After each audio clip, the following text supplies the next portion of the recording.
Hallelujah, praise the Lord. Praise the Lord. सबसे पहले हम परमेश्वर को धन्यवाद करना चाहता हूँ क्योंकि उसका करुणा दया कारण से हम लोग एक साथ हुआ है। और दूसरी बात, आप सबको स्वागत है परमेश्वर के घर में। परमेश्वर आप सबको आशीष दे और आप सबको तैयारी करे परमेश्वर। और हम सब परमेश्वर का भरपूर का आशीष से भरा वाला लोग हैं। ये जगह में रहने वाला लोग एक भी परमेश्वर का बिना आशीष का ये जगह तक पहुंचा एक भी नहीं है। और परमेश्वर का वचन कहा है, हे परमेश्वर, सियोन से स्तुति तेरी बात जोटी है और तेरे लिए मन्नत पूरी किया जाएगी। हे प्रार्थना को सुनने वाली सब प्राणी तेरे ही पास आएगी। अधर्म की काम मुझ पर प्रकट हुई है, हमें अपराधों की तू ढक देगा। क्या है धन्य है वहाँ जिसकी तू चुनकर अपनी शामिल आने गया है कि वहाँ तेरी आंगन में पास करे। हम तेरे भजन की अड़ती तेरे पवित्र मंदिर को उत्तम उत्तम बधाती से जब होगी। हे हमारी उद्धार करने परमेश्वर, हे पृथ्वी की सब दूर दूर की देश के और दूर से समुद्र पर की रहने वाले की अधर्म तू धर्म के लिए हुए प्राण काम के दम हमें तुझसे मांगे पर देगी, मुख मांगे देगी। तू जो बड़ा काम को फेर करे हुए अपनी समाधान से बाती की सिद्ध करती है। तू जो समुद्र का महासागर उसकी बातें का महासत्ता और देश देश की लोगों को कोलाहल रहती कहती है। इसलिए दूर दूर देश की रहने वाले तेरे चिन्ह देख के डर जाएगी। तू उठाचल और उठाचल दोनों को जय जयकार करती है। तू भूमि की सुधि लेके उसकी खोज है, तू उसकी बहुत फलवाई करती है। परमेश्वर के नदी जल से भरी रहती है। तू पृथ्वी की तैराई करने मनुष्य के लिए अन्न को तैयारी करती है। आमेन। तू रोधारियों की ढली भक्ति खोज है और उसकी भोज की मिट्टी को फेंकता है। तू भूमि का मैल से नरम करती है और उसकी अच्छा पर आढ़ती देती है। अपनी भलाई से भेद हुई सब पर तूने माने मुकुट रख दिया है। तेरे मांगे में उत्तम उत्तम प्रधान पाई जाएगी। जंगल की चराइयों में हरियालो फूल बढ़ती है और पहाड़ियों की हट का फेंट हुई है। सराइयों भी भेड़ बकरी से भरी हुई और तराइयों उन से ढक हुई है। वे जय जयकार करे और गीत भी गाए। हम सब मिलकर प्रार्थना करें परमेश्वर का गुण को हमारे जीवन में जितना पाप रहे परमेश्वर उसको ढक दे और परमेश्वर हमारा प्रार्थना को सुने। हर समय में परमेश्वर हम लोग को तैयारी करता है। परमेश्वर अपना समय में हम लोग को बारिश देता है, हम लोग को तैयारी करता है। हमारा आत्मिक जीवन में भी परमेश्वर वचन को देता है हमारे जीवन को आगे बढ़ने के लिए।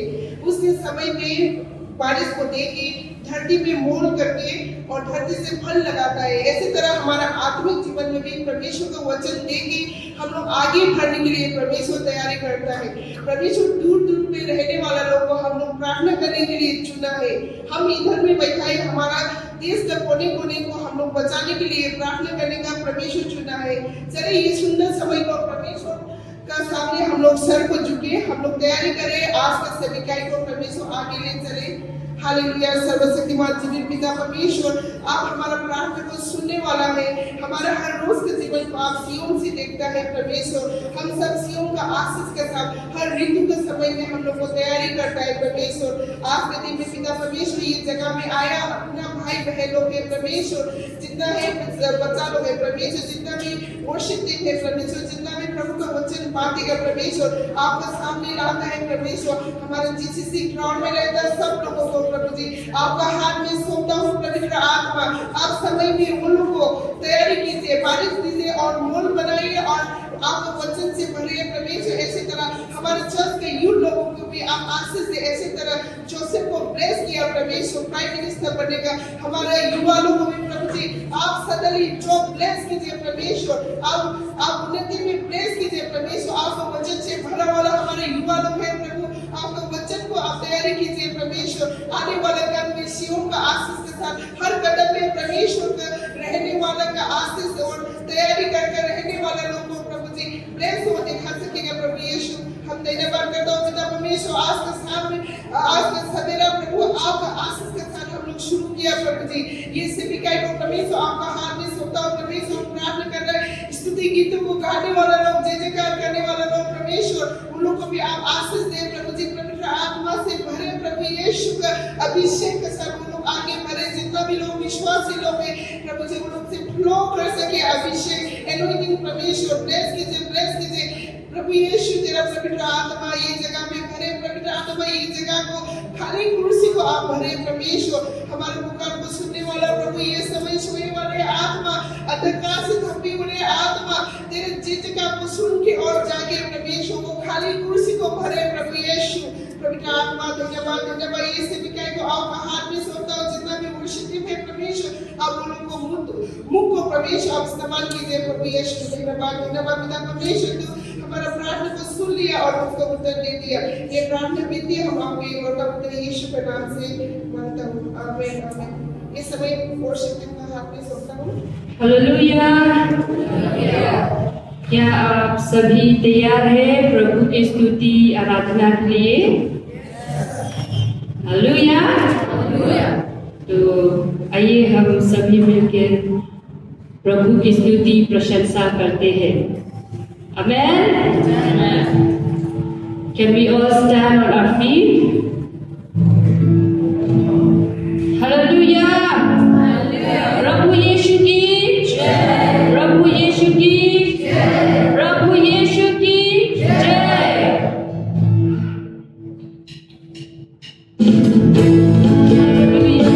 Lord, we thank you, Jesus, for all that we are, Lord, because of you. You have given us life, you have given us salvation, you have given us healing, you have given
Jesus, you are all in all, Lord.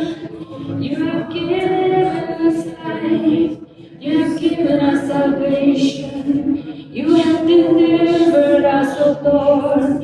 You have redeemed us from our sins, O God. Oh Lord, you are a strong tower.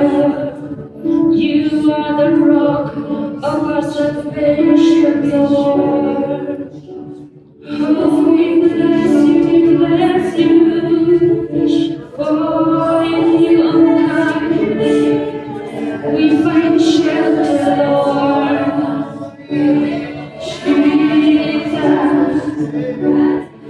we don't have to fear, even if the storms come, oh Lord. Jesus, we bless you. भवर के बीच में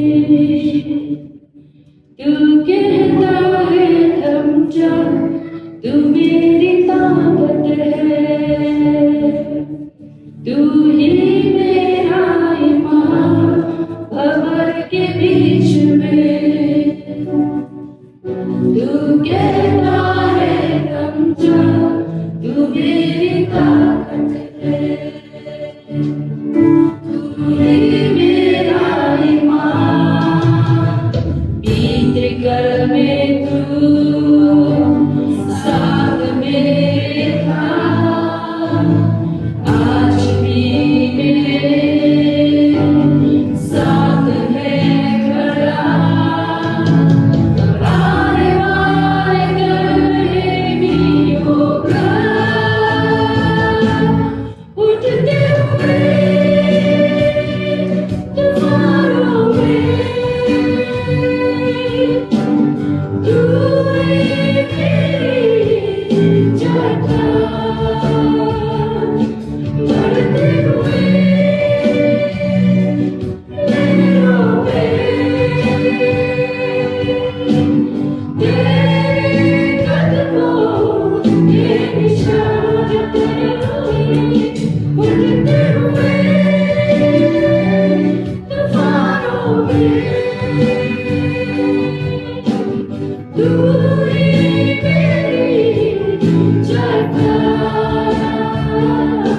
बढ़ते हुए लहरों में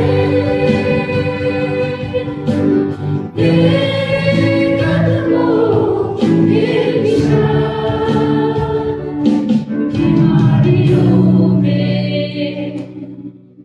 तू कहता है उठ जा, यहोवा राफा।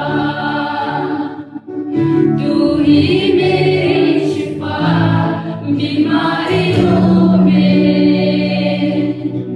तू कहता है उठ जा, यहोवा राफा। तू ही मेरी शिफा। घर में तू साथ मेरे था,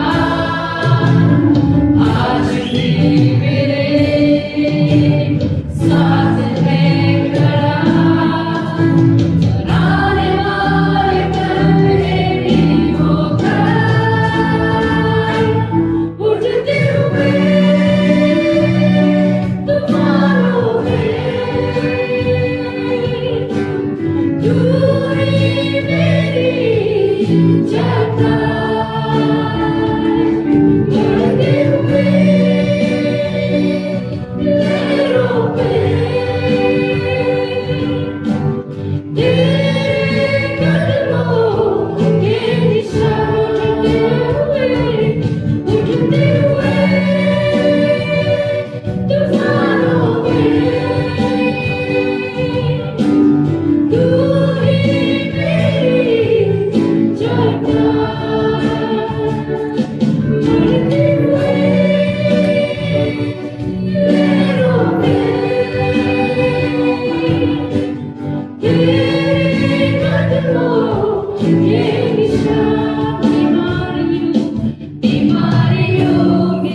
इसहाक का प्रभु, याकूब का प्रभु तू मेरा है।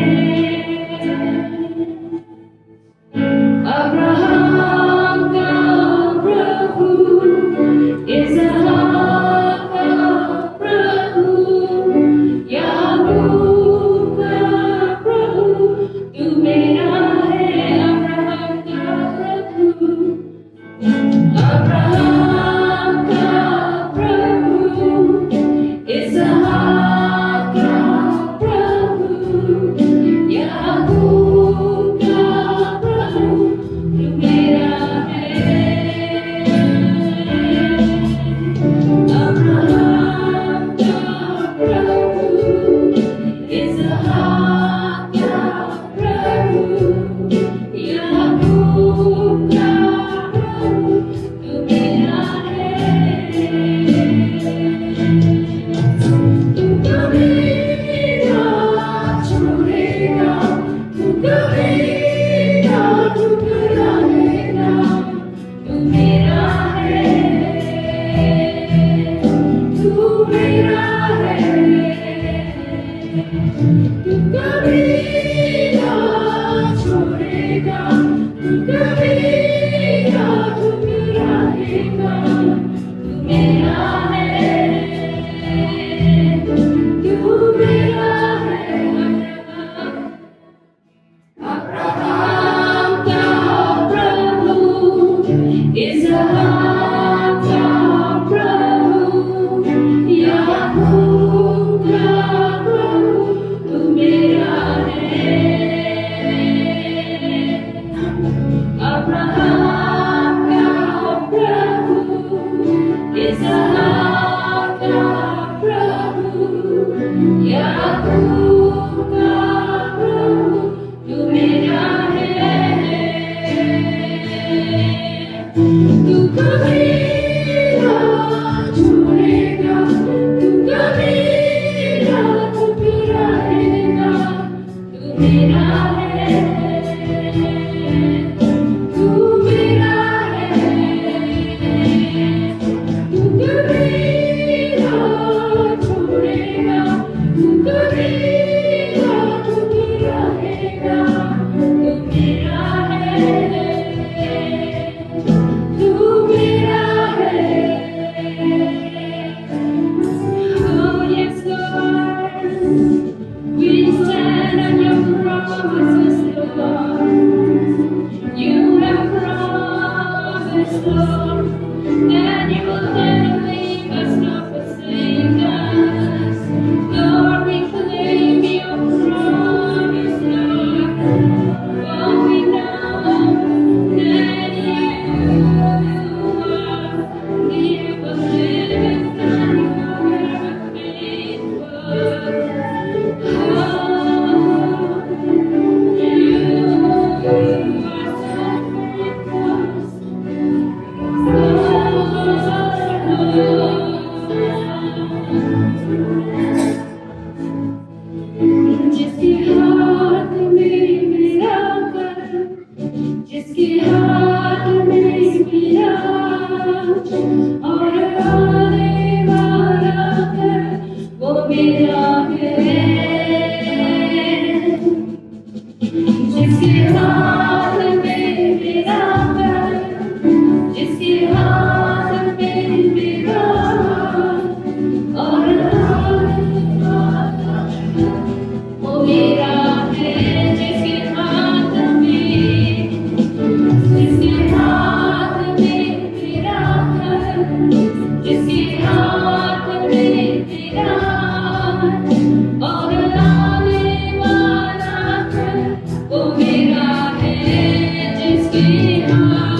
can change us.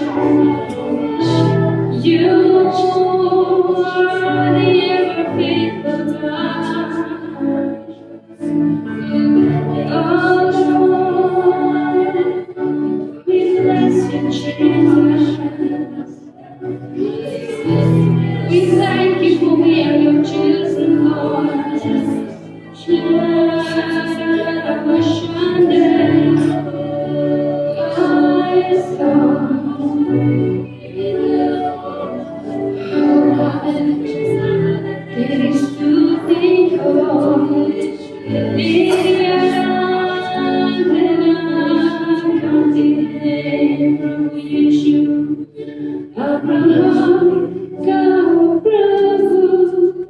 Is a Yakub का प्रभु तू मेरा है अब्राहम का प्रभु इसहाक का प्रभु याकूब का प्रभु तू मेरा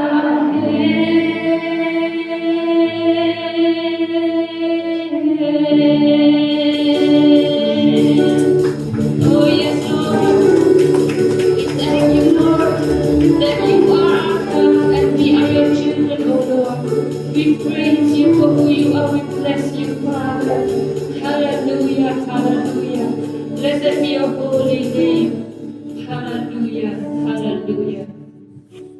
हालेलुया हालेलुया हालेलुया परमेश्वर को धन्यवाद देती हूँ मैं आज के इस समय के लिए हमें से हर एक को यहाँ पर इकट्ठा किया है।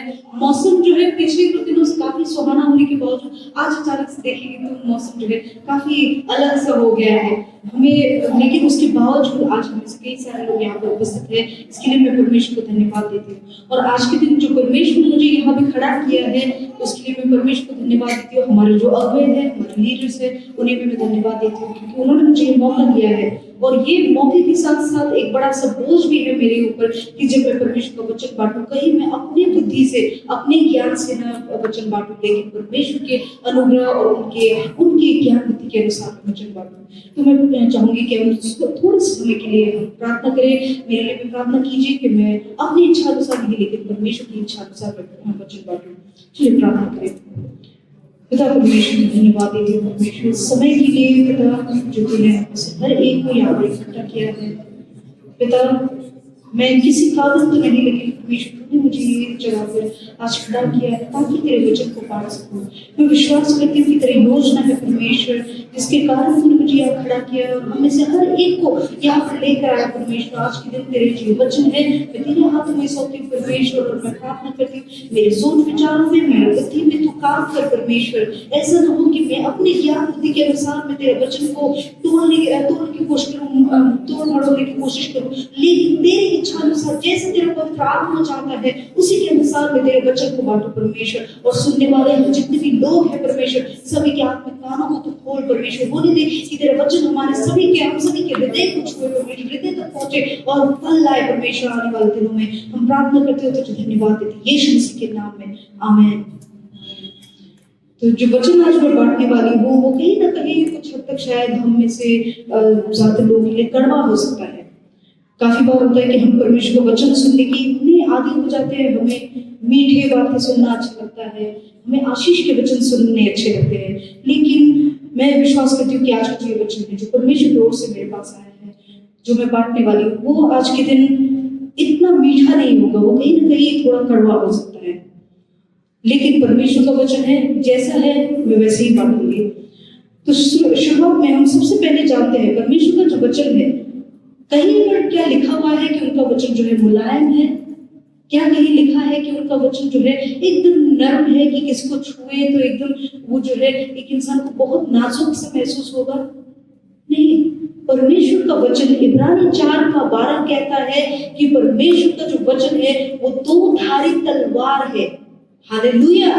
परमेश्वर का वचन दो धारी तलवार है, और तलवार क्या करता है? तलवार काटता है।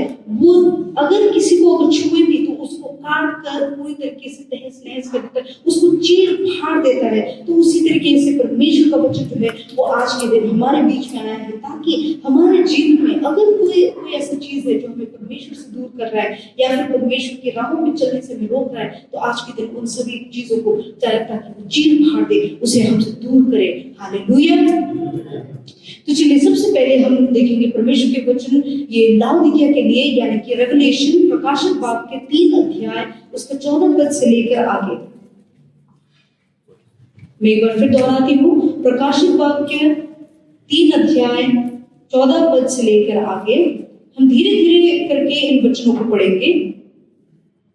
तो सबसे पहले ये जो वचन लिखा गया है ये दरअसल लाउदिकिया की कलीसिया के लिए लिखा गया था, और हम सभी जानते हैं रेवलेशन का यानी कि प्रकाशित वाक्य का लेखक जो है वो यूहन्ना है। और जब उसे पतमोस नामक एक तट पर जब वो पाया गया था, तो उस समय उन्होंने ये जितने भी ये सारे रेवलेशन से जो प्रकाश उन्होंने पाए और उनको उन्होंने जब लिखा, तो ये जो 14 पद से जो है ये दरअसल लाउदिकिया के लोगों के लिए लिखा गया था। और यहाँ पर क्या लिखा है? लाउदिकिया के विषय में क्या लिखा है कि वो ना तो गर्म है और ना तो ठंडे है। चलिए वचन को पढ़े।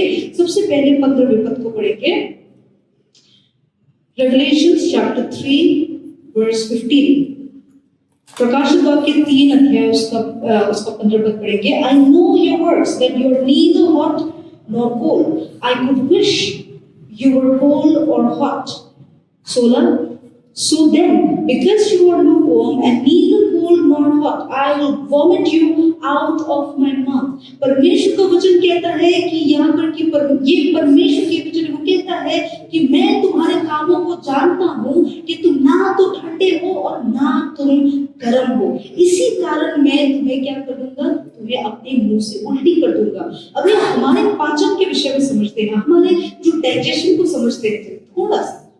सबसे पहले हम जब कुछ भी खाते हैं, मान लो जैसे हम जब भी कुछ खाते समय क्या होता है, हम सीधा हमारे गले से लेके पेट पे जाता है, पेट से लेकर अंदर की प्रणालियों में जाता है, इंटेस्टाइन्स में जाता है, राइट। लेकिन कभी कभार होता है, कभी कभार कि हम जो भी खाते हैं वो उल्टा निकल जाता है। वो कब निकलता है? ये सिर्फ तभी निकलता है अगर हमारा पेट जो है उसे या तो पचा ना सके यानी डाइजेस्ट ना कर सके, या फिर हमने ऑलरेडी पहले बहुत खा लिया है उसके बाद अब और नहीं खा सकते, यानी कि पेट का जितना भी क्षमता था वो पूरा हो चुका। अब उससे अगर हम ज्यादा अपने अंदर डालने की कोशिश करें, ज्यादा ही खाने की कोशिश करें, तो क्या होगा? निकल जाएगा। परमेश्वर का वचन कहता है कि अगर हम ठंडे या फिर ना तो हम ठंडे ना तो गर्म, तो परमेश्वर हमें जो है अपनाएगा नहीं, परमेश्वर हमें एक्सेप्ट नहीं करेगा, लेकिन वो क्या कर देगा? उसे ठुकरा देगा। सोचिए हम सभी जितने भी परमेश्वर के यहाँ पे विश्वासी हैं, हमारा एक इच्छा क्या है कि एक दिन जब हम परमेश्वर के आगे जाए, उनके सामने खड़े हो, तो तब हम उनसे कैसे हम परमेश्वर जब हम देखे तो वो क्या कहे? ये मेरी बेटी है, ये मेरा बेटा है जिसमें मैं बहुत प्रसन्न हूँ। लेकिन उसी की वजह अगर हम वहां पे खड़े हैं और परमेश्वर में कहता है कि मैं तो तुझे कभी जानता ही नहीं, मैंने तुझे कभी जाना ही नहीं, तो क्या हमारा विश्वासी होना जो है इतने साल दर साल हम जो विश्वास में है, क्या उसका कोई मतलब रह जाएगा? ये एक सवाल है हमारे लिए, और ये गंभीर सवाल है, क्योंकि आज के दिन यह लाउदिकिया के जो लोग हैं वो कहीं ना कहीं वो हमें दर्शाते हैं। लाउदिकिया के लोग दरअसल कैसे थे?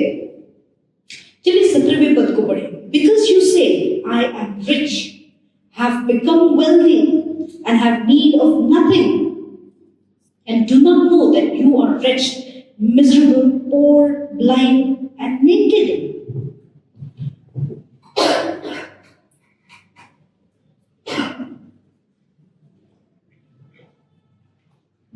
यानी कि यहाँ पे जो लाउदिकिया के विषय में बताया गया है वो ये बताया गया है कि दरअसल ये लोग जो है कुछ इस प्रकार के थे, उन्हें लगता था कि वो दरअसल ऑलरेडी वो पहले से ही जो है बहुत धनवान है। यहाँ पर जो रिच के विषय में कहा गया है, I am rich, have become wealthy and have need of nothing. मैं पहले ही बहुत धनवान हूँ, मेरे पास जो भी चीजें मुझे चाहिए थी वो सब मेरे पास है, और अब मुझे किसी चीज की आवश्यकता नहीं है। यहाँ पर जो है मैं समझाने की कोशिश कर रही हूँ कि यहाँ पर जो सिर्फ रुपए धन के बारे में नहीं कह रहा है, यहाँ पर जो हमारे आत्मिक जीवन के विषय में कहता है। हम जो है जितने विश्वासी हैं, हम कई बार सोचते हैं जब मैंने परमेश्वर को स्वीकार किया उसके बाद से मैंने चर्च अटेंड किया है, मैंने बहुत प्रार्थनाएं की है, मैंने बहुत फास्टिंग किया है, मैंने बहुत बाइबल भी पढ़ा है, मैंने प्रार्थना किया है, और अब जो है ना आत्मिक रूप में मैं संतुष्ट हो चुका हूँ। आत्मिक रूप में मुझे अब किसी चीज की जरूरत नहीं है। मैं जानता हूँ, मैं सब बातों को जानता हूँ, मैं समझता भी हूँ, मुझे सिखाने की जरूरत नहीं है, मैं जानता हूँ। कहीं ना कहीं ऐसा ही जो सोच विचार है लाउदिकिया के लोगों के मन में था कि वो धनवान है, उन्हें जो भी चीज की जरूरत थी उनके पास है, पहले से है। यानी कि हमारे विषय में क्या कहता है कि कई बार हम जितने भी आत्मिक रूप में जो है हम अपने आप को ही सोच बैठते हैं कि मैं पहले से बहुत जानता हूँ, मैं पहले से ही मैं आत्मा में पूरा भरा हुआ हूँ, मुझे शिक्षा की जरूरत नहीं, अब मुझे किसी के अधीन होने की भी जरूरत नहीं, मैं अकेला अपना काम कर सकता हूँ, मुझे किसी की जरूरत नहीं, मुझे कलीसिया की जरूरत नहीं, या फिर मुझे मेरे अगुओं की जरूरत नहीं, क्यों मैं अकेले ही काम कर सकता हूँ। कई बार हम जब आत्मिक रूप में अपने सोच विचारों में ये समझिएगा, ऐसा नहीं कि सच में आत्मिक रूप में भर चुके, लेकिन हमारे सोच विचारों में हमें लगता है कि हम जो है पूरे हो चुके हैं, हम संतुष्ट हो चुके हैं, आत्मिक रूप में हम मैच्योर जिसे कहते हैं ना, सयाने हो चुके हैं। जब हमें ऐसा महसूस होता है कि हम आत्मिक रूप में सयाने हो चुके हैं, मैच्योर हो चुके हैं, अब हमें जो है शिक्षा की जरूरत नहीं या फिर अगुवाई की जरूरत नहीं, तो ये जान लीजिए कि ये सोच विचार जो है वो परमेश्वर की ओर से नहीं है।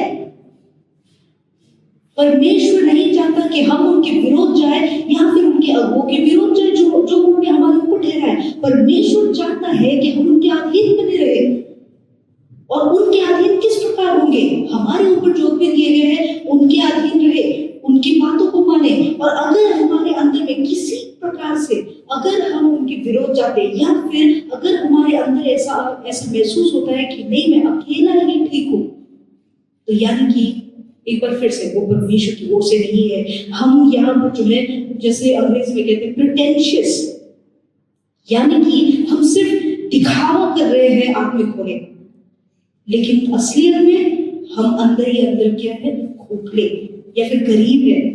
अगर हमें ऐसा महसूस होता है कि हम आत्मिक रूप में धनी है, तो परमेश्वर का वचन आज हमें कहता है कि याद रखो कि तुम क्या हो, तुम गरीब हो, तुम यहाँ पर जो है तुम नंगे हो, तुम्हारे आंखें बंद हो चुके हैं, तुम जो है सही देख नहीं पा रहे, तुम्हें लगता है कि तुम दरअसल बहुत धनवान हो, लेकिन ऐसा है नहीं। तो आज के दिन हमें ये जानना जरूरी है, ये समझना जरूरी है कि अगर हम किसी भी तरीके से अगर हम ढोंग करने की कोशिश कर रहे हैं, दिखावा करने की कोशिश कर रहे हैं परमेश्वर के आगे कि मेरे अंदर सब कुछ ठीक है, मैं सब जानता हूं, तो आज के दिन परमेश्वर सिखाता है कि नहीं, इन सब बातों से मन फिराओ, इन बातों पर ज्यादा ध्यान मत दो, इन बातों से मन फिराओ, क्योंकि ये परमेश्वर की इच्छा नहीं है। परमेश्वर चाहता है कि हम समझे कि अभी हमें परमेश्वर की जरूरत है, उनकी आत्मिक उनकी ओर से आत्मा की हमें जरूरत है। एक कहानी चलिए देखते हैं, आपको अगर याद हो चलिए देखते हैं, ये मार्कुस के पुस्तक से देखते हैं, मार्कुस 10 अध्याय उसका 17 से लेके 22। मार्क चैप्टर 10 वर्स 17 से लेके 22।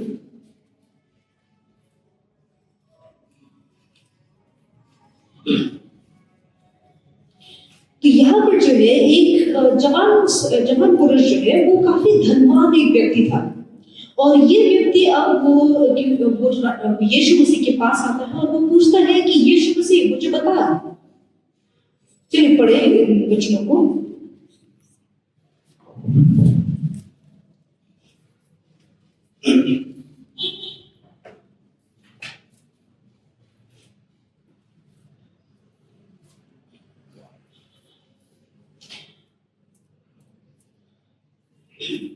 वे सुंदर आनंद से फिर आकर कहने लगे, हे प्रभु तेरे नाम से दुष्टात्मा, मुझे माफ कीजिएगा दूसरा वचन निकालते,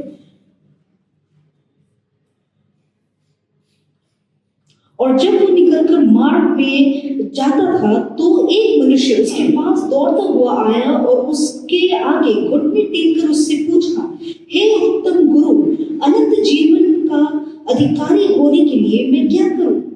यानी कि ये जो इंसान था, ये जो है कोई साधारण व्यक्ति नहीं था। सबसे पहले ये ऐसा व्यक्ति था, देखिए वो अपने आप में जो है बहुत नम्र था, हम्बल था। वो यीशु मसीह के पास आया। सोचिए ये इंसान जो है एक राजा है, एक प्रकार से वो राजा है, बहुत धनवान है, और वो यीशु मसीह के पास आता है, घुटने टेकता है। ये व्यक्ति सीधा घमंड से नहीं आता कि यीशु बता मुझे अनंत काल का जीवन कैसे मिल सकता है। नहीं, वो आता है नम्रता के साथ, वो घुटने टेकता है। घुटने टेक कर वो पूछता है कि बता, हे उत्तम गुरु, अनंत जीवन के अधिकारी होने के लिए मैं क्या करूं? यीशु मसीह जब उसे देखता है तो उसे कैसा महसूस होता है? उससे बहुत प्यार आता है। जब उस लड़के को, उस जवान पुरुष को देखते हैं तो यीशु मसीह को उस पर बहुत तरस आता है, उस पर बहुत प्यार आता है। और उस पर यीशु मसीह का उत्तर क्या आता है? यीशु ने उससे कहा, तू मुझे उत्तम क्यों कहता है? कोई उत्तम नहीं, केवल एक, अर्थात परमेश्वर। तू आज्ञाओं को तो जानता है, हत्या न करना, व्यभिचार न करना, चोरी न करना, झूठी गवाही न देना, छल न करना, अपने पिता और अपनी माता का आदर करना। ये बातें जो है यीशु मसीह ने कहा, तू इन सब बातों को तो जानता है। और उसी समय तब इस जवान पुरुष ने क्या कहा, हे गुरु, इन सब को तो मैं लड़कपन से मानता आया हूं।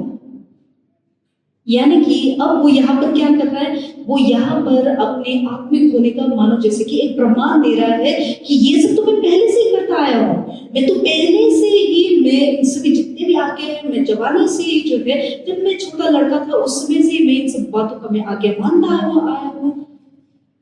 तो अब इन सब के अलावा मैं तो कर चुका हूँ। यानी कि अब तो मुझे शायद कैरेक्टर सर्टिफिकेट मिल गया, अब तो मैं शायद स्वर्ग के राज्य में जा सकता हूँ, अनंत काल जीवन प्राप्त कर सकता हूँ। तब यीशु मसीह को जो है यीशु मसीह ने उस पर दृष्टि की और उससे प्रेम किया और उससे कहा, तुझ में एक बात की घटी है, जा जो कुछ तेरा है वो बेचकर गरीबों को दे दे और तुझे स्वर्ग में धन मिलेगा, और आकर मेरे पीछे बोले। और जब यीशु मसीह ने, यहाँ पर जैसे वचन में हमने पढ़ा कि यीशु मसीह अब उस पुरुष से कहता है, क्योंकि यीशु मसीह ऐसा नहीं कि जो बातें उस लड़के ने कहा सिर्फ उसी पे ध्यान दिया, लेकिन यीशु मसीह क्योंकि वो 100% परमेश्वर 100% मनुष्य था, परमेश्वर यीशु मसीह को पता था इस पुरुष का हालत, उसका अभी जो हालत है वो कैसा था। यीशु ने जब उसे देखा उस पर बहुत प्रेम आया और कहा कि अभी भी तुझ में एक कमी है। यानी कि जो कुछ उसने अभी तक किया है वो सभी अच्छे हैं, ऐसा नहीं कि कोई भी बुरा है, सब अच्छे हैं, लेकिन उसके बावजूद एक चीज की कमी थी। और वो कमी क्या थी? सिर्फ उसका धन नहीं। कई बार हम सोचते हैं कि ये पुरुष का जो है धन के प्रति उसका लगाव सिर्फ इतना ही है, लेकिन सिर्फ इतना नहीं है। मैं विश्वास करती हूँ कि परमेश्वर ने मुझसे ये बातें की जब मैं तैयारी भी चल रही थी, तो ये पुरुष जो है कहीं ना कहीं हमें दर्शाता है कि हम जो है सोचते हैं कई बार कि हमने अब तक जो भी किया वो सब काफी है। मैंने कौन सा परमेश्वर का काम है जो मैंने नहीं किया? मैंने सब किया है। मैं हर रविवार को मैं कलेश आता हूँ, मैं प्रार्थना करना कभी नहीं छोड़ता, मैं बाइबल पढ़ना कभी नहीं छोड़ता, मैं बाइबल स्टडी अटेंड करना नहीं छोड़ता। मैं इन सभी चीजों को तो मैं पहले से करता आया हूँ। मैंने अभी तक किसी को धोखा नहीं दिया, मैंने किसी की चोरी नहीं की, मैं सब बातों को तो मैं सही कर रहा हूँ। तो यानी कि मेरे जीवन में सब कुछ ठीक है। अब यीशु मसीह अगर आए तो मैं उसके साथ जाने के लिए तैयार हूँ। लेकिन इस समय परमेश्वर में कहता है कि जांच, अपने आप को जांच। और क्या जांचे? जांचना है कि क्या ऐसा कोई चीज है जिसमें अब भी हमें, कोई ऐसी चीज जो अब भी हमें रोक रहा है। क्योंकि जितनी भी चीजें, ये लड़का जो है उसको लगता था कि वो जो भी चीजें उसकी जरूरत है वो सब वो करता हुआ आया है, इसलिए वो धनवान भी है। और उसका जो ये आत्मिक होना, उसे खुद भी नहीं पता था कि उसका आत्मिकता यहाँ पर जो है वो कहीं ना कहीं एक तरीके से दिखावट हो गया। क्यों? कैसे हम कह सकते हैं उसका आत्मिकता जो है यहाँ पर दिखावट हो गया? कारण ये है कि उसको खुद भी नहीं पता कि उसके अंदर ऐसे कुछ चीज है जो परमेश्वर से उसे दूर कर सकता है। उसे खुद भी नहीं पता था इसके बारे में। तो ये जो जवान पुरुष है, जब उसे यीशु मसीह ने कहा कि जाकर सब जो तेरे पास जितनी भी धन संपत्ति है उन सभी धन संपत्तियों को जाके तू कंगालों में बेच दे, तू बेच कर सब कंगालों में बांट दे। तब उसका क्या हुआ? उसका कहीं ना कहीं उसके जितने भी, अब वो सोच रहा है कि अभी जितने भी मैंने काम किए ये सब मेरा वेस्ट हो गया। इन सब कारणों की वजह से अब वो क्या करता है, वो पछताता है और उसके बाद उसका मुंह लटक जाता है। मुंह लटक कर वो क्या करता है, वो वापस लौट जाता है। यानी कि उसका जो इच्छा था, जो सच्चाई का जो इच्छा था ना, परमेश्वर को देखना या फिर परमेश्वर के राज्य को पाना, वो इच्छा जो है वो पूरा नहीं था, वो 100% नहीं था। उसकी इच्छा में भी कमी थी। हमारे इच्छाओं में क्या ऐसा कमी है? हम परमेश्वर के राज्य को देखना चाहते हैं, हम परमेश्वर के राज्य में प्रवेश करना चाहते हैं, लेकिन क्या हमारा जो इच्छा है वो पूरा है? क्या वो 100% है? या फिर क्या हम बस ऊपर से ही दिखावा कर रहे हैं कि मैं तो पूरा ठीक हूं, मैं परमेश्वर के राज्य में जाने के लिए तैयार हूं, लेकिन अगर परमेश्वर अब इस समय आए और आकर हमें बोले कि आज के दिन तू मेरे साथ जाएगा लेकिन तेरा बेटा मेरे साथ नहीं जाएगा, तू मेरे साथ जाएगा, या फिर तेरी बेटी मेरे साथ जाएगी, तेरा पति मेरे साथ जाएगा लेकिन तू मेरे साथ नहीं जाएगा, उस समय हमारा रिएक्शन कैसा होगा? कई सारे प्रश्न तो आते हैं, परमेश्वर में ले जाने के लिए तैयार है, लेकिन क्या हम तैयार हैं? सवाल ये होता है। तो आज के दिन चलिए हम इस सवालों का जो है हम उत्तर ढूंढे, हम अपने आप को जांचें, हम अपने आप को जांचें कि क्या हम सच में तैयार हैं, क्या हम सच में परमेश्वर को देखना चाहते हैं, क्या हम सच में परमेश्वर के साथ जाना चाहते हैं। अगर हाँ, तो आज के दिन कुछ ऐसे निर्णय हैं जो हमें लेने हैं। सबसे पहले, अगर हम अपने आप को खुद ही, अगर अपनी नजरों में हम अपने आप को बहुत आत्मिक समझते हैं, तो आज हम अपने आप को चलिए खाली करें परमेश्वर के आगे, उनके आगे आकर अपने आप को पूरी तरीके से खाली करें। चाहे जितना भी ज्ञान हो, जितना भी बुद्धि हो, हम अपने आप को परमेश्वर के आगे सौंप दें और कहें कि परमेश्वर मुझे खाली कर, मुझे पूरी तरीके से खाली कर, जितना भी मेरा ज्ञान और जितना भी मेरा बुद्धि है उन सभी में मुझे खाली कर, मुझे शून्य बना दे, ताकि मैं तेरे आत्मा के द्वारा मैं भर सकूं। ऐसा ना हो मैं अपने ज्ञान और बुद्धि में मैं इतना मैं खो जाऊं कि मैं तेरे ओर से मैं कुछ प्राप्त कर ही ना पाऊं।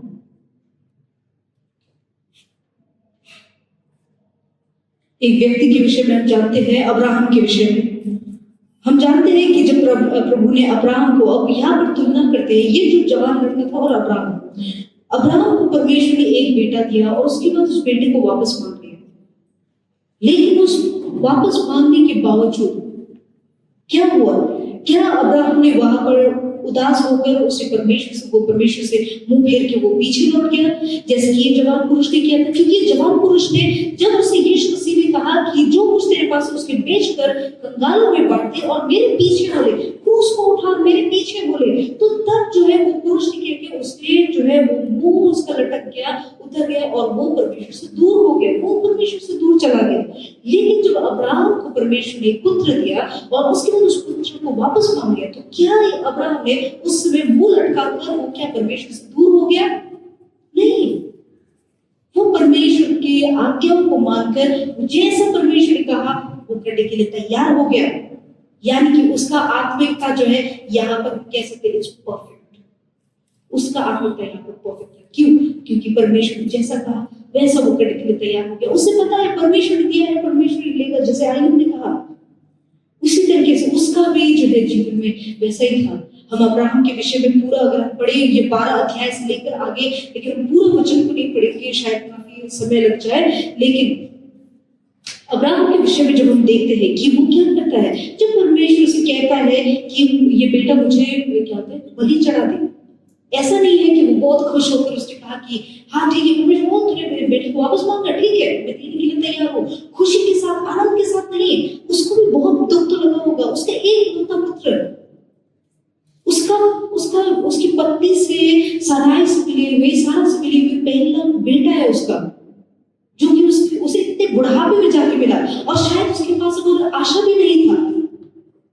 अगर शायद ये बेटा अगर सच में अगर चला जाए तो उसके पास शायद और आशा ही नहीं रहता कि परमेश्वर तूने मुझे कहा है कि तू मेरे द्वारा एक पूरा जाति को उत्पन्न करेगा, लेकिन जो बेटा तूने मुझे दिया है ये बेटे को तू छीन रहा है, तो तू अपने वादा को कैसे पूरा करेगा? नहीं, तू अपने वादा को पूरा नहीं कर पाएगा, इसीलिए मैं तुझे मदद करने वाला हूँ। नहीं, यहाँ पर अब्राहम ने यहाँ पे ना तो कोई तर्क किया, यहाँ पर किसी तरीके का बहस नहीं किया, लेकिन सीधा जैसे ही परमेश्वर ने कहा सीधा उसी तरीके से वो अगले दिन वो निकल गया, वो अपने बेटे को जो है क्या करने? बलि चढ़ाने के लिए। और हम जानते हैं उस समय क्या हुआ कि परमेश्वर ने अब्राहम का जो बलि है, जो उस बलिदान को देखते हुए बलिदान चढ़ाने की उसे जरूरत ही नहीं पड़ी और सीधा जो है उसे और भी आशीष किया।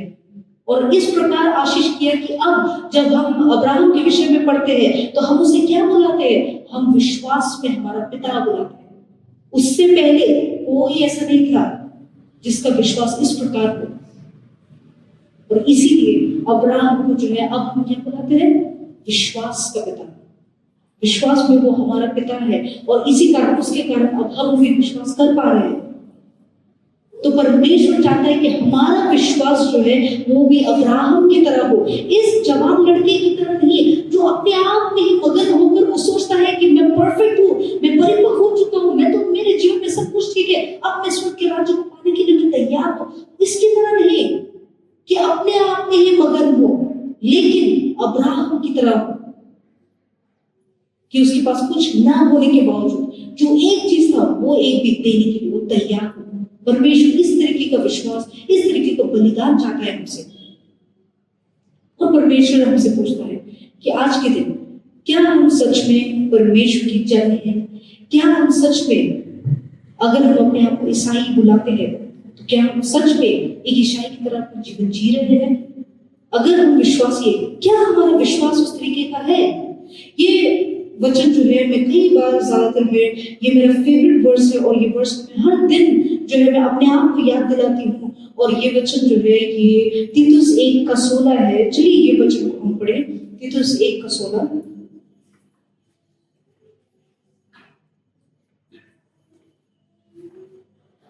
वे कहते हैं कि हम परमेश्वर को जानते हैं पर अपने कामों से उसका इनकार करते हैं, क्योंकि वे घृणित और आपके मानने वाले हैं और किसी अच्छे काम के योग्य नहीं। तो यहाँ पर अगर हम देखें, जैसे ये जवान लड़का जब वो यीशु मसीह के पास आया तो वो अपने आप में जीवन को लेके उसके अंदर जो है एक घमंड था। उसको लगता था कि वो सही है, जो कुछ वो कर रहा है वो सब परफेक्ट है, वो सबसे बेहतर है, वो सब कामों को कर रहा है जैसे ईसाई को करना चाहिए वैसे वो कर रहा है, जैसे यहूदी को करना चाहिए वो सब कामों को कर रहा है। और उसी तरीके से हमें भी कई बार महसूस होता है कि हम सब कामों को जानते हैं, हम सब बातों को जानते हैं, लेकिन अपने कामों में क्या करते हैं?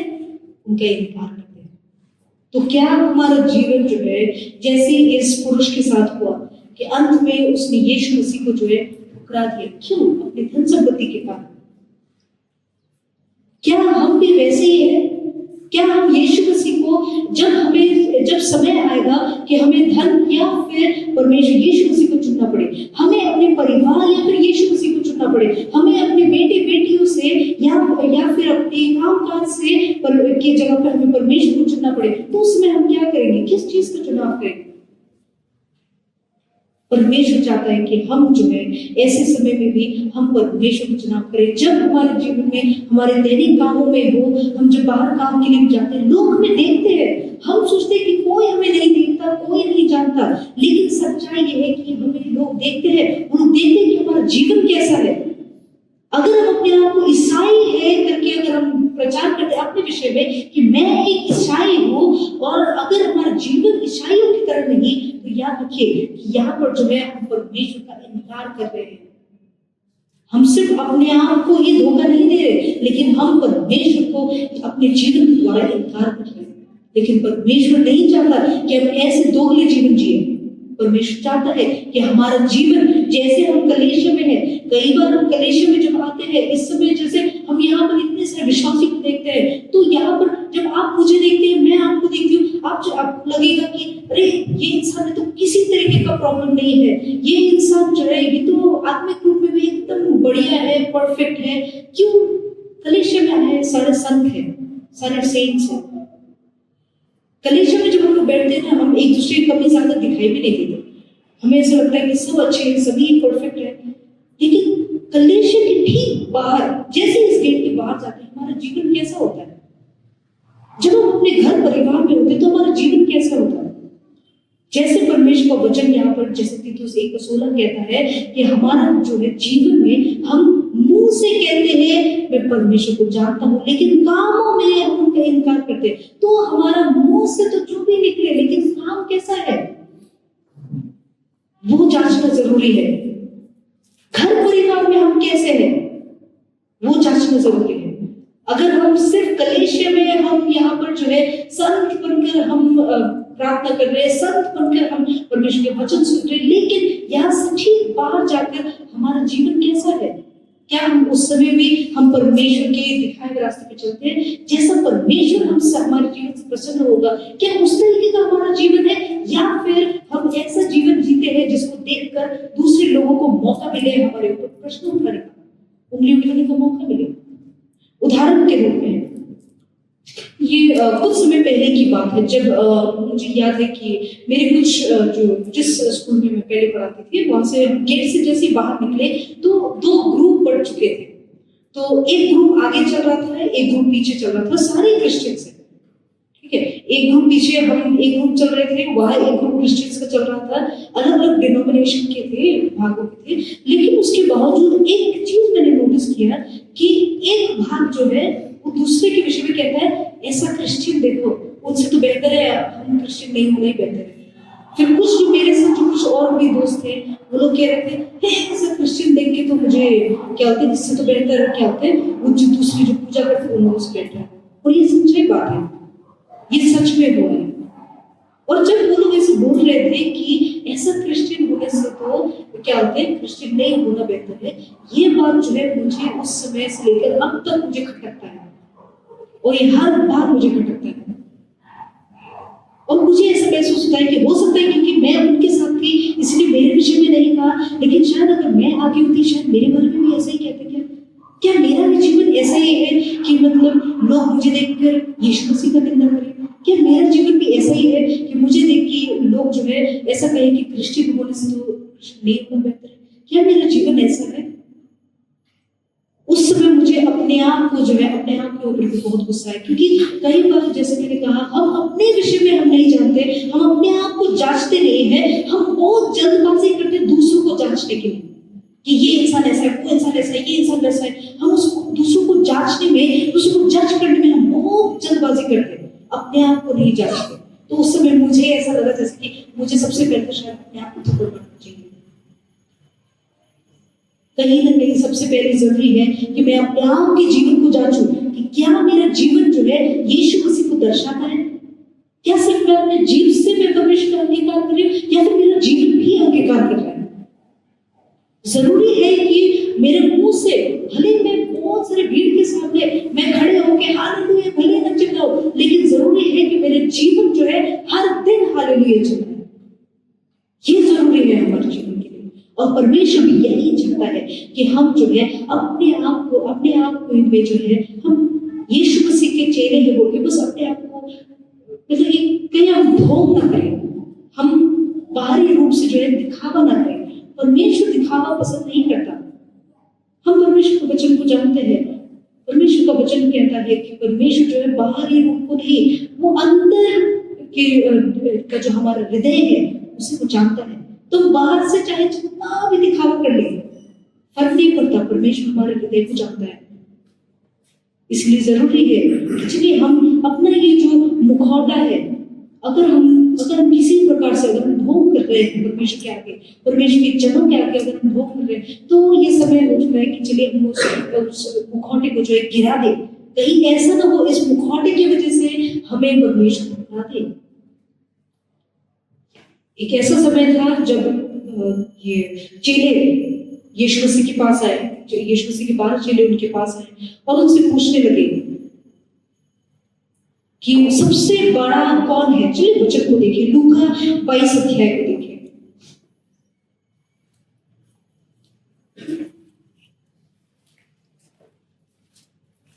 लूका 22 अध्याय 24 से लेके 26। लूक 22 वर्स 24 से लेके 26। तो अब यहाँ पर क्या हो रहा है कि जितने भी चेले थे वो चेले आपस में अब क्या झगड़ रहे थे। ऐसा नहीं था कि लिटरली गाली गलौज कर रहे थे, लेकिन वो आपस में जो है एक तर्क कर रहे थे कि हम में से सबसे बड़ा कौन है, क्योंकि यीशु मसीह जो है उन्होंने उनके बाद अब अगला कौन होगा, अब कौन इस स्टोरी को चलाएगा, कौन है जो यीशु मसीह के बाद सबसे बड़ा कौन है। हम में से बहुत सारे लोग जो है हमारे अंदर भी यही सवाल होता है। अब जैसे कि हम जानते हैं हमारे हिंदी सेक्शन में हमारे एल्डर है, एल्डर के बाद कौन होगा। हमारे मन में कई बार शायद हो सकता है कि हम ये प्रश्न करें, अब हमारे बीच से कौन होगा, या फिर बाहर से कोई आएगा, कौन होगा। परमेश्वर का वचन यहाँ पे आज के दिन में क्या कहता है। यीशु मसीह इन बातों को जब उन्होंने सुना तो उन्होंने एक उत्तर दिया।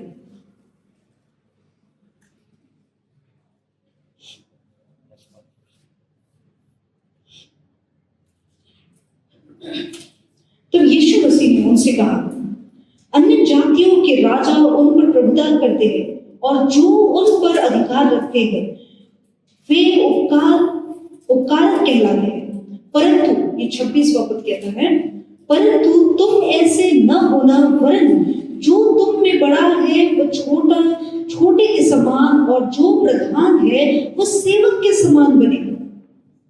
इसका अर्थ क्या है। अगर हम परमेश्वर में अगर हम आगे बढ़ना चाहते हैं, अगर सच में अगर हम परमेश्वर में आगे बढ़ना चाहते हैं, परमेश्वर के राज्य को देखना चाहते हैं, उनमें अगर हम आगे बढ़ना चाहते हैं, हमारे आत्मिक जीवन में सच में आगे बढ़ना चाहते हैं, तो सबसे पहले अपने आप को क्या करना होगा, शून्य करना होगा, सबसे पीछे। अगर हमें लगता है कि मैं बहुत आगे हूं, तो हमारे लिए जरूरी है कि हम ठहरे और अपने आप को पीछे करें। अगर आप इस समय, अगर हमें से कोई अगर अपने जीवन की गाड़ी का जो है अगर आप मालिक है, और अगर आप उस गाड़ी का जो स्टीयरिंग है, पहिया जो है, अगर उस स्टीयरिंग को अगर आपने अपने हाथों में लिया हुआ है, तो ये समय है कि हम जो है वहां से निकलकर पीछे की सीट पे बैठ जाए, और उस गाड़ी का जो सीट है जिसपे जो गाड़ी को चलाने वाला जो है, उस जगह पर हम परमेश्वर को बैठाएं, यीशु मसीह को और परमेश्वर की पवित्र आत्मा को वहां बैठाए, ताकि वो हमें चलाए, ताकि वो हमारे जीवन की गाड़ी को सही दिशा दिखाए। अगर हम अपने आप को, मैं एक बार फिर दोहराती हूँ, अगर हम अपने आप को कुछ सोचते हैं, कुछ ऊंचा सोचते हैं, आत्मिक जीवन में भरे हुए सोचते हैं, तो आज के दिन जरूरत है कि हम सभी अपने आप को खाली करें और अपने आप को पीछे ले और परमेश्वर को अनुमति दें कि वो आगे बढ़े। ऐसा ना हो कि हम अपने आप को जो है बुद्धिमान सोचे और सोचे कि दूसरों को कुछ नहीं आता। कहीं ऐसा ना हो, कई बार ऐसा हुआ है, मैंने भी खुद अपने जीवन में मैंने अनुभव किया है, मुझे ऐसा महसूस होता है कि मैं बहुत जानती हूँ। एक समय ऐसा था, मुझे याद है, जब हम ये NIFCC का बड़ा प्रोग्राम हुआ था ये मल्की पॉइंट पे, उस समय मैं परमेश्वर में बहुत नई थी, मैं शायद 3-4 साल हुआ होगा परमेश्वर में, और उस समय वहां पर अनुवाद करने के लिए एक किसी दूसरे कलेक्शन से किसी एक व्यक्ति को बुलाया गया था, और वो व्यक्ति जो है, मैं जहां पर बैठी थी, स्टेज इस तरफ है, मैं पीछे की तरफ बैठी थी, गेट के लगभग सामने, और आगे जो है एक व्यक्ति था जो कि हिंदी में अनुवाद कर रहा था, और वो व्यक्ति जो है काफी गलतियां कर रहा था, और कहीं ना कहीं मेरे अंदर मैंने खुद अपने आप को ऊंचा उठाया उस समय, और उस व्यक्ति को मैंने नीचे उतारा। मुझे ऐसा महसूस, ये ऐसा नहीं है, ऐसा है, ऐसा नहीं, ऐसा है, इतना गलती कर रहा है वो ये बंदा। लेकिन परमेश्वर को धन्यवाद, उसी शाम को परमेश्वर ने मुझे समझाया कि जो मैं कर रही हूँ वो गलत है, ये घमंड है जो तेरे अंदर है, अपने आप से उसे दूर कर।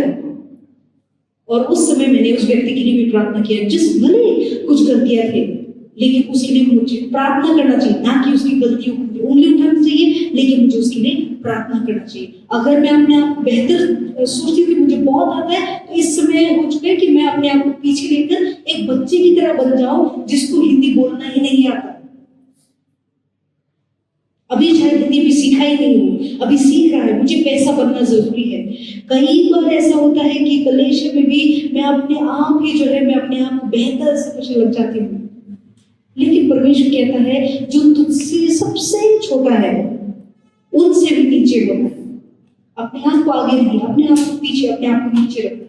तो आज के दिन परमेश्वर हमें से हर एक से भी यही चाहता है। अगर हम अपने आप को कुछ सोचते हैं, एक बार फिर अपने आप को पीछे करें, अपने आप में जो है अपने आप को आगे ना बढ़ाएं और अपने आप को आत्मिक जीवन में मैं पूरा ठीक हूँ, पूरा सैटिस्फाइड, एकदम कोई गलती नहीं है मेरे जीवन में, कुछ गलत ही नहीं है, ऐसा ना सोचें, लेकिन अपने आप को सबसे पहले ठहरे और जांचें। हालेलुया। और यदि हम ऐसा ना करें तो क्या होगा? जैसे हमने इस समय थोड़ी पहले पढ़ा था, ये प्रकाशित वाक्य 3 अध्याय उससे आगे, क्योंकि हम ना गर्म है ना ठंडे हैं, परमेश्वर क्या करेगा? वो हमें उल्टी कर देगा, यानी कि वो हमें एक्सेप्ट नहीं करेगा। और इसी पद को जो है एक और वचन में भी लिखा गया है, चलिए वो दूसरा वचन भी एक और पढ़े, मत्ती 7 अध्याय उसका 22 से लेके 23। मैथ्यू चैप्टर 7 वर्स 23 से लेके 22 से लेके 23। यहां पर ये वचन जो है यीशु मसीह के कहे हुए वचन है, और वो क्या कहते हैं? Many will say to me in that day, Lord, Lord, have we not prophesied in your name, cast out demons in your name, and done many wonders in your name? कई लोग उस समय मेरे पास आएंगे और कहेंगे, प्रभु प्रभु, क्या मैंने तेरे नाम में भविष्यवाणी नहीं की, तेरे नाम में दुष्ट आत्माओं को नहीं भगाया, तेरे नाम में अद्भुत कामों को नहीं किया? उस समय कहीं ये हालत हमारा ना हो जाए, परमेश्वर क्या तेरे नाम में मैंने किया, नाम के लिए क्या मैंने प्रचार नहीं किया, क्या मैंने प्रार्थनाएं नहीं किया, क्या मैंने उपवास नहीं रखे, मैंने ये सब काम तो किए हैं, क्या मैंने बाइबल नहीं पढ़े हैं, क्या मैंने प्रार्थना नहीं किए हैं? लेकिन उस दिन परमेश्वर हमें क्या कहेगा? अगर हम अपने आप में ही अपने आप को संतुष्ट सोचते हैं, आत्मिक रूप में हम अपने आप को सैटिस्फाइड, संतुष्ट समझते हैं, तो उस समय हम परमेश्वर के आगे आकर चाहे जितना भी तर्क करें, जितना भी उनके साथ हम लड़े झगड़े और कहें कि मैं इस राज्य को पाने के लिए मैं तो हकदार हूँ, मैंने तो ये सब कामों को किया है, मैं हकदार हूँ कि मैं तेरे राज्य में आ सकूं, लेकिन परमेश्वर उस समय हमारे चेहरे में कहेगा, I never knew you. Depart from me, you who practice lawlessness. मैंने तुझे कभी जाना ही नहीं, मुझसे दूर हो दुष्ट कुकर्म करने वाले। सोचिए, इतना अच्छा काम करने के बावजूद, प्रचार करने के बावजूद, रास्ते पे सड़कों पे जाके प्रचार करने के बावजूद, सब जितनी भी चीजें जरूरत है, शायद कलीसिया में सबसे पहले आने वाले व्यक्ति भी हम ही थे। हो सकता है कि जब कोई नहीं देख रहा हो उस समय भी अकेले कलीसिया को साफ सफाई करने में भी काम हमारा हो, जब कोई नहीं देख रहा तब उपवास करना, प्रार्थना करना, ये सब हमने किया।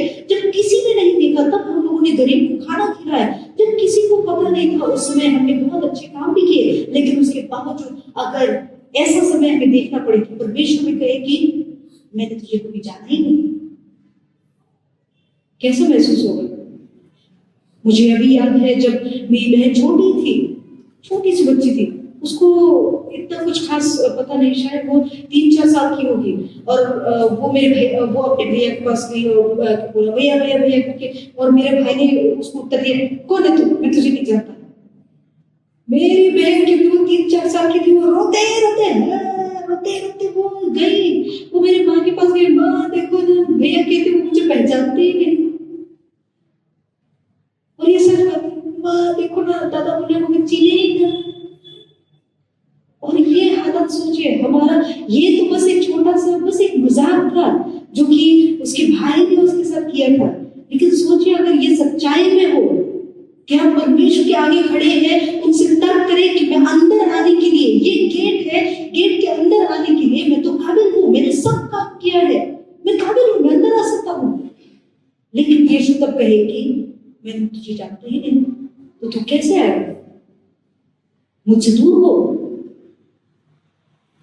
उस समय वो यीशु का मजाक नहीं होगा। उस समय जब यीशु कहेंगे कि मैंने नहीं जाना, मतलब मैंने तुझे कभी नहीं जाना, उस समय एक बार दरवाजा बंद हो गया तो बंद है, उसके बाद दोबारा नहीं खुलेगा। जैसे हम वो कुंवारी स्त्रियों के बारे में भी जानते हैं, वो 5 कुंवारी स्त्रियों जो मूर्ख थी, जब तक वो वापस आए उनके लिए दरवाजा बंद हो चुका था, उन्होंने बहुत खटखटाया, लेकिन एक बार जब समय समाप्त हो जाता है उसके बाद चाहे जितना खटखटाए उस खटखटाने का भी कोई फायदा नहीं।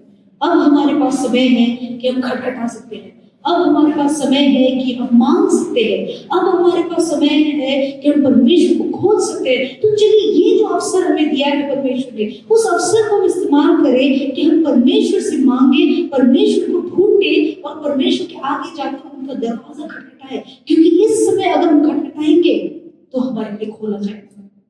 हालेलुया।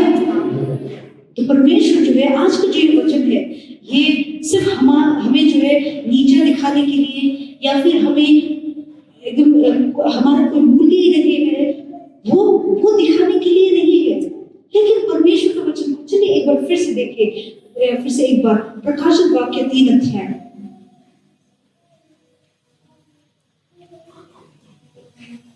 उसका 19वें पद से लेकर 22 पद, ये हमारे लिए जो है एक गुड न्यूज है। रेवलेशन चैप्टर 3 वर्स 19 से लेके 22, प्रकाशित वाक्य 3 अध्याय 19 से लेके 22। अब यहाँ पर जो है हमारे लिए एक गुड न्यूज है। परमेश्वर ने पहले हमें ऊपर के जितने वचन है उनमें दिखा दिए कि अगर हम अपने आप जो है परमेश्वर की नजर, हम अपनी नजरों में अपने आप को बेहतर सोचते हैं तो क्या होगा, लेकिन साथ ही परमेश्वर हमें जो है 19वें पद से लेकर क्या कहता है, as many as I love I rebuke and chasten, therefore be zealous and repent। परमेश्वर का वचन जो है वो जरूर है कि वो 2 धारी तलवार है, जैसे मैंने शुरुआत में कहा था इब्रानी 4 का बारे में। परमेश्वर का वचन 2 धारी तलवार है, वो काटता है और वो छलनी कर देता है। परमेश्वर हमें नहीं, लेकिन हमारे अंदर कोई रुकावट है जो हमें परमेश्वर के राज्य में अंदर आने से अगर रोक रहा है तो उसे छलनी करना चाहता है। तो आज के दिन परमेश्वर से छलनी करते हुए परमेश्वर का वचन कहता है, मैं हिंदी में ये वचन पढ़ना चाहूंगी, प्रकाशित वाक्य 3 का 19 से लेकर आगे। मैं जिन जिन से प्रेम रखता हूं उन सबको उलाहना और ताड़ना देता हूं, इसलिए उत्साही हो और मन फिरा। तो परमेश्वर आज के दिन मौका दे रहा है हमें कि अगर हमारे जीवन में अगर ऐसा कुछ भी है तो फिर हम उन सब चीजों से हम मन फिराए, क्योंकि अगर हम मन फिराए तो परमेश्वर हमें ग्रहण करने के लिए, परमेश्वर हमें एक्सेप्ट करने के लिए तैयार है। लेकिन अगर हम इन बातों को समझे ही नहीं कि मेरे अंदर ऐसा कुछ है, मेरे अंदर ऐसा कुछ घमंड है, अगर हम समझने के लिए तैयार ही नहीं कि हम अपने आप को ही खुद बहुत ऊंचा समझ रहे हैं, अगर हम इस बात को समझते नहीं तो हमारे लिए जो है वो दरवाजा जो बंद है वो बंद ही रहेगा। तो आज के दिन हमारे लिए जरूरी है कि हम मन फिराए और परमेश्वर के आगे आए। और 20 पद क्या कहता है, वर्स 20, देख मैं द्वार पर खड़ा हुआ खटखटाता हूँ, यदि कोई मेरा शब्द सुनकर द्वार खोलेगा तो मैं उसके पास भीतर आकर उसके साथ भोजन करूंगा और वह मेरे साथ। आप भोजन क्या कभी एक अनजाने इंसान के साथ भोजन करेंगे? कोई इंसान आपके घर आता है और घर आकर सीधे वो आपके किचन में घुस जाता है और खाना खाना शुरू कर देता है, क्या आप उसे करने देंगे? नहीं। अगर आपके घर कोई भोजन करने आया है, वो कौन होगा? एक ऐसा व्यक्ति जिसको आपने बुलाया है, एक ऐसा व्यक्ति जिसको आप बहुत अच्छे से पहचानते हैं। तो यानी कि अगर हम मन फिराते हैं तो परमेश्वर क्या कहता है कि तब जाके, अब वो और नहीं कहेगा कि मैंने तुझे नहीं जाना, लेकिन अब वो कहेगा कि मैं तेरे घर आ रहा हूँ खाना खाने। जिसकी दोस्त कहता है मैं तेरे घर आ रहा हूँ, मैं दरवाजे पे खड़ा होकर मैं खटखटाता हूँ कि तू मेरे लिए खोले तो मैं तेरे साथ अंदर आकर मैं खाना खाऊंगा, भोजन करूंगा। तो परमेश्वर आज के दिन वो खटखटाता है और वो हमसे पूछता है, सबसे पहले वो कहता है कि मन फिराओ, अपने आप को अपने नजरों में एकदम ऊपर रखना कोई फायदा लेकर नहीं आएगा, अपने आप सबसे पीछे लेकर जाओ।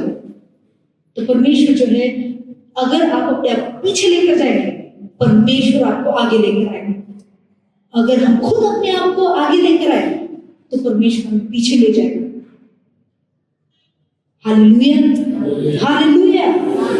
और आगे भी पढ़ेंगे 21वां पद कहता है, जो जय पाए मैं उसे अपने साथ अपने सिंहासन पर बैठाऊंगा, जैसा मैं भी जय पाकर अपने पिता के साथ सिंहासन पर बैठ गया।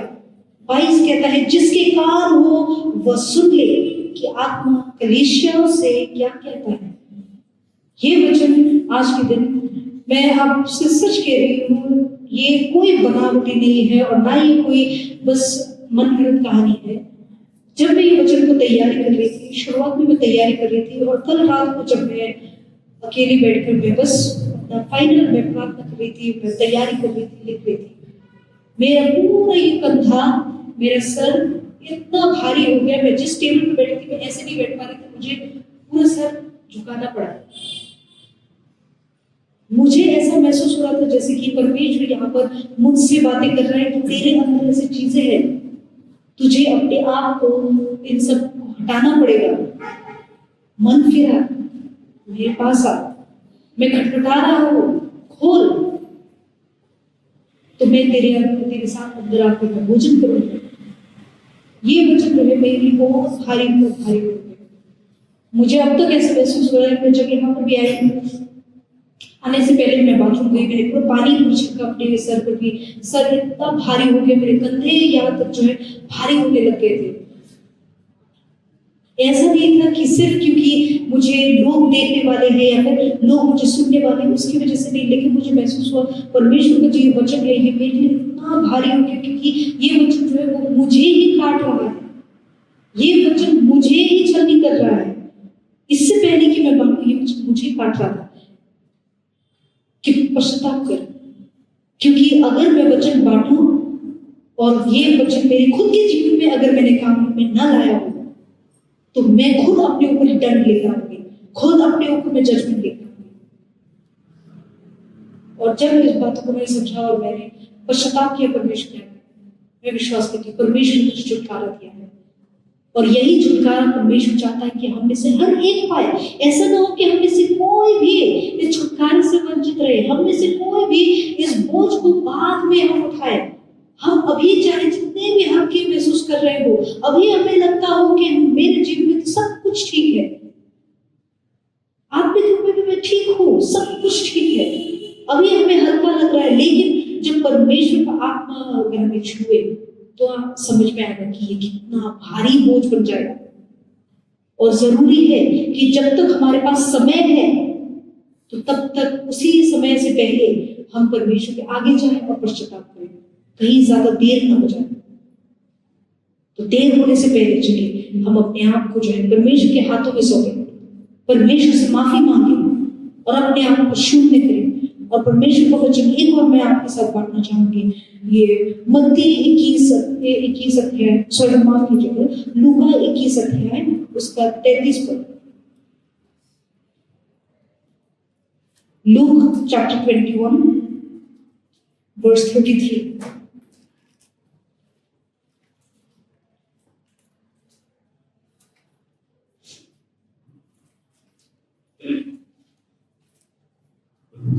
ये वचन हमें एक बार फिर याद दिलाता है, heaven and earth will pass away but my words will by no means pass away. स्वर्ग और धरती टल सकते हैं, यानी कि आकाश और पृथ्वी टल सकते हैं, लेकिन परमेश्वर का वचन जो है वो कभी नहीं टलेगा। यानी कि यहाँ पर जो आज के दिन हमने लाउदिकिया के विषय में जो पढ़ा है, सबसे पहले कि ये लाउदिकिया के जो लोग थे वो अपने आप को जो है बहुत ही ऊंचा स्तर का समझते थे, वो अपने आप को समझते थे कि वो परिपक्व हो चुके हैं। परमेश्वर कहता है कि परमेश्वर उन्हें उल्टी कर देगा यदि वो पश्चाताप न करे। और परमेश्वर का वचन जो है वो कहता है कि स्वर्ग और पृथ्वी टल सकते हैं लेकिन मेरा वचन नहीं टलेगा।